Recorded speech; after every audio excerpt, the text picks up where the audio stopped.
सो आज हम लोग कर रहे हैं refraction and reflection. Yes, reflection and refraction, वो भी क्लास 10th. यस, सो रिफ्लेक्शन क्या है? रिफ्लेक्शन एक बाउंसिंग बैक है लाइट का. Yes, from the surface after it strike. Okay, जब भी कोई भी लाइट स्ट्राइक कर रही है तो फिर क्या बाउंसिंग बैक होता है. ओके, लाइक ये इंसिडेंट लाइट है और ये रिफ्लेक्टेड लाइट है. Got it? So this one is incident light. Yes, and this one is reflected light and this is normal. ये नॉर्मल है बीच वाली. ठीक है, got it? This is incident, this is reflected and this is normal.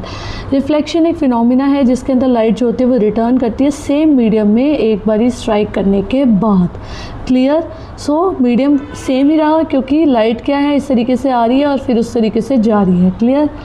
Next है types of reflection. तो regular reflection क्या कहता है? रेगुलर रिफ्लेक्शन जो होता है वो स्मूथ पॉलिश सरफेसेस पे होता है, जैसे कि मिरर है. ठीक है, बिल्कुल रेगुलर होगा, इसके अंदर इस तरीके से प्रॉपर रिफ्लेक्शन हो रहा है. Clear? So this is a regular reflection और ये क्लियर इमेज बनाता है.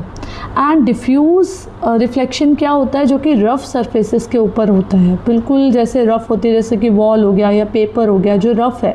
So that would occur diffuse reflection. ठीक है, light scatter in the different direction. Light जो होती है वो अलग अलग डायरेक्शन के अंदर क्या करती है? स्कैटर करती है और एक क्लियर इमेज नहीं बनाती. Okay, so regular and diffuse reflection आपको क्लियर हुआ? यस. अब हम लोग चलते हैं फर्स्ट लॉ ऑफ रिफ्लेक्शन में, that is very important, laws of reflection. So angle of incident जो होता है वो हमेशा एंगल ऑफ रिफ्लेक्शन के बराबर होता है. This is I and this is R. Okay, so दोनों के दोनों ही बराबर है. Angle of incidence would be equal to the angle of reflection. और एंगल ऑफ इंसिडेंस किसके बीच में है? This is incident ray, this is reflected ray and this is normal. Got it? Okay, and the angle of incidence is 30. अगर आई जो है वो 30 है सो आर भी क्या हो जाएगा? That would be also 30.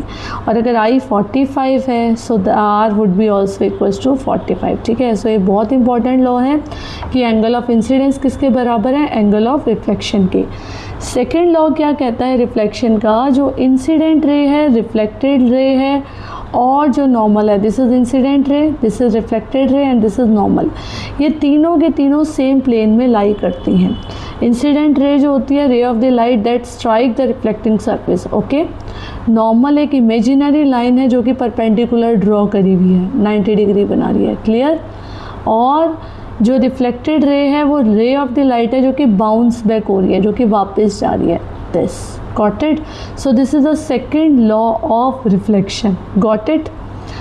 Next कह रहा है प्रॉपर्टीज़ ऑफ इमेज कि अगर हम मिरर, प्लेन मिरर क्या होता है, जो हम बिल्कुल नॉर्मल ट्रांसपेरेंट मिरर होता है उसके पीछे के सरफेस को हम लोग अगर पॉलिश कर देंगे तो वो प्लेन मिरर बन जाएगा. Got it?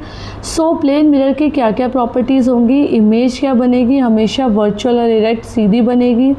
इमेज क्या होगी? सेम होगी, जैसे ये प्लेन मिरर है सेम डिस्टेंस पे होगी. ठीक है, सो ये ऑब्जेक्ट है एंड ये इमेज है, दोनों के दोनों क्या होंगी? सेम डिस्टेंस पे होंगी. ठीक है, इमेज लेटरली इन्वर्टेड होगी. लेटरली इन्वर्टेड का मतलब है कि अगर मैं प्लेन मिरर में अपना लेफ्ट हैंड राइज करती हूँ, ओके, सो मेरे को प्लेन मिरर के अंदर राइट हैंड दिखेगा. Clear? So that is a lateral inversion.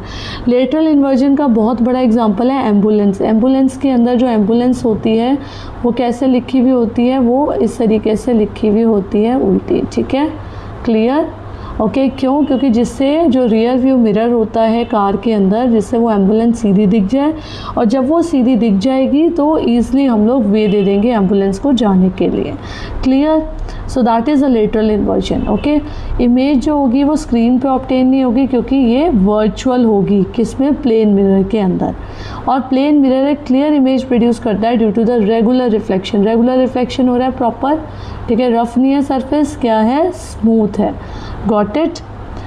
Next है spherical mirror. So spherical mirror एक मिरर है जिसमें रिफ्लेक्टिंग सरफेस ही पार्ट ऑफ दी स्फीयर है. Types of the spherical mirror जैसे concave mirror and convex mirror. Concave mirror को अवतल दर्पण भी कहते हैं एंड कॉन्वेक्स मिरर को उत्तल दर्पण कहते हैं.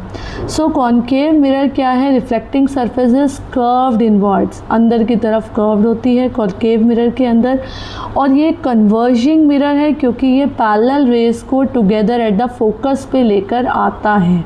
Got it? और ये कहाँ पर यूज़ करते हैं? शेविंग मिरर में या फिर डेंटिस्ट के मिरर के अंदर. And reflectors in headlights and torches, जिसके अंदर छोटी चीज़ को बड़ा करके देखा जाता है. So that would be the concave mirror. Okay, so concave mirror इस तरीके से हो गया एंड कॉन्वेक्स मिरर इस तरीके से हो गया. जब हम लोग स्पून को यूज़ करते हैं तो स्पून का जो पीछे वाला सरफेस होता है वो that would be the convex mirror, क्योंकि उसके अंदर बिल्कुल सीधा दिखता है. और जो आगे वाला होता है स्पून का, उसके अंदर उल्टा दिखता है. So that is the concave mirror. ठीक है. सो कॉन्वेक्स मिरर में रिफ्लेक्टिंग सरफेस जो होता है वो कर्व्ड आउटवर्ड्स बाहर की तरफ वाला होता है रिफ्लेक्टिंग सरफेस. क्लियर, ये डाइवर्जिंग मिरर है क्योंकि ये स्प्रेड कर देता है पैरेलल रेस को अपार्ट. ठीक है. नेक्स्ट पे आते हैं pole and centre of the curvature. So pole क्या है? एक ज्योमेट्रिकल सेंटर है रिफ्लेक्टिंग सरफेस का, एंड ये एक पॉइंट है जहाँ पे कि प्रिंसिपल एक्सिस जो होती है वो मिरर पे मिलती है. तो जैसे कोई भी मिरर है, इधर की तरफ हो गया P एंड इधर की तरफ हो गया फोकस एंड इधर की तरफ हो गया centre of curvature. So geometric centre हो गया रिफ्लेक्टिंग सरफेस का of the spherical mirror. Got it. This is a pole. क्या है? ज्योमेट्रिक सेंटर है. किसका? रिफ्लेक्टिंग सरफेस का. Yes. And centre of curvature क्या होता है? वो सेंटर ऑफ द स्फीयर है, बीच का पार्ट.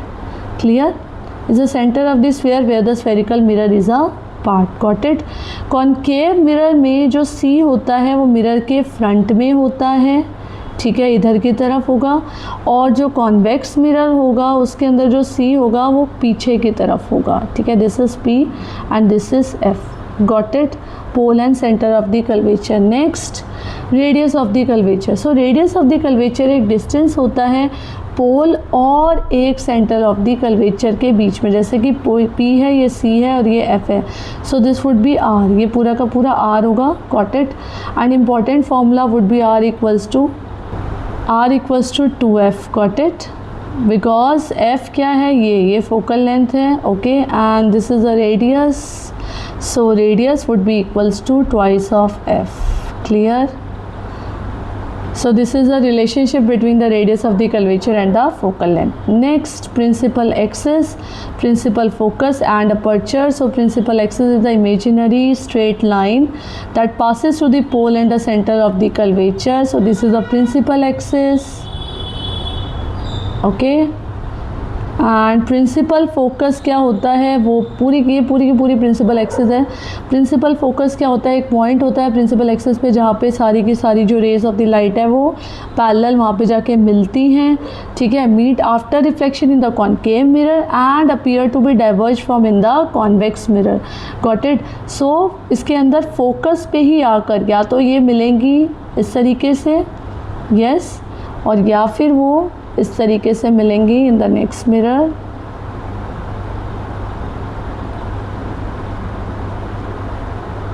ये इधर की तरफ से रेज जाएंगी. ठीक है.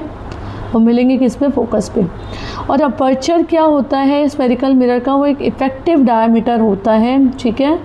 Of the reflecting surface. Effective diameter पूरा. This is C, this is F and this is P. Got it. और P और F के बीच का जो डिस्टेंस हुआ वो कितना हुआ? F. और P और C के बीच का distance R equals to twice of F. Clear? Yes. So one line में हम लोग एक बारी समझ लेते हैं. प्रिंसिपल एक्सिस क्या होती है? जो P और C के थ्रू पास करती है. ठीक है. इस तरीके से ये क्या है? C है, और ये क्या है? ये F है, और ये क्या है? ये P है. ठीक है. सो ठीक है. और प्रिंसिपल फोकस क्या होता है? जहाँ पे सारी पैरेलल रेस मिलती हैं या फिर दिखती हैं मिलती हुई. अपर्चर क्या होता है? पूरा का पूरा डायमीटर. ठीक है. रिफ्लेक्टिंग सरफेस का, सॉरी. एंड फोकल लेंथ क्या होती है? PF जो है वो फोकल लेंथ है, दैट वुड बी F. और PC जो है वो that would be twice of F and that would be radius. Clear? So R equals to twice of F. Got it. Okay. So अगर ये वीडियो समझ में आ गई है तो लाइक कर दो, शेयर करना एंड अपने फ्रेंड्स के साथ भी शेयर करना, जिससे उनको पता चलता रहे कि सारी की सारी वीडियोस हम लोग कवर कर रहे हैं 10th क्लास की भी. एंड बहुत सारी वीडियोस हैं मेरे चैनल पे, चेक करना. ओके. एंड सब्सक्राइब ज़रूर कर लेना मेरे चैनल को, जिससे कि आपको आगे की वीडियोस मिलती रहे. Thank you.